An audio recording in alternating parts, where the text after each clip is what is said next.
I want to tell you something amazing that happened a couple nights ago. I was sitting on my couch praying and interacting with God in a really intimate, personal way. I could feel the presence of the Lord very strong.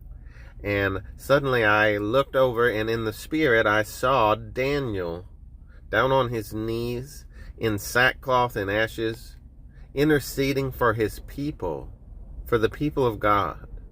And I just had the understanding that it was Daniel from the Bible. I saw him down there, getting low before the Lord, and with a heart towards God helping his people. He was standing in the gap for them. And my first thought was, I have been selfish.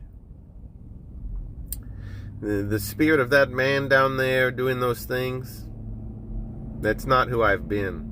And maybe that's God calling me to be that guy. Generally I pray about myself and about my family, and that's good. And God told us to, pray for our betterment and to gain things in God and to obtain the gifts of the Spirit and, fruit of the Spirit. But Daniel was down there officially standing in the gap for his people. And he was led by God to do so. It wasn't in vain, because there was a result, a response from God. He was praying according to the will of God. And so I was seeing, man,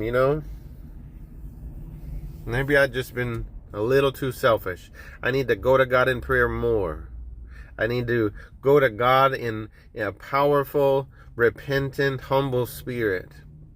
He was telling me earlier that same day, humble yourself under the mighty hand of God, and in due season I will lift you up.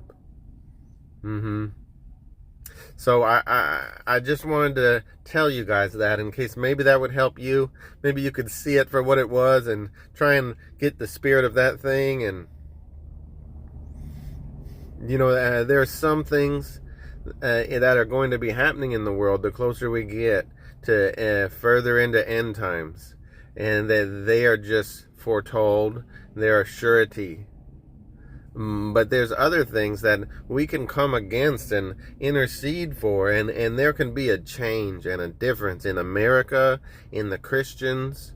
God can warn you ahead of time, and you go and do this and that, just like he warned Joseph in a dream. Herod was gonna come murder Jesus, so they fled to Egypt. I just want to tell you, we need to be praying for this nation and praying for each other.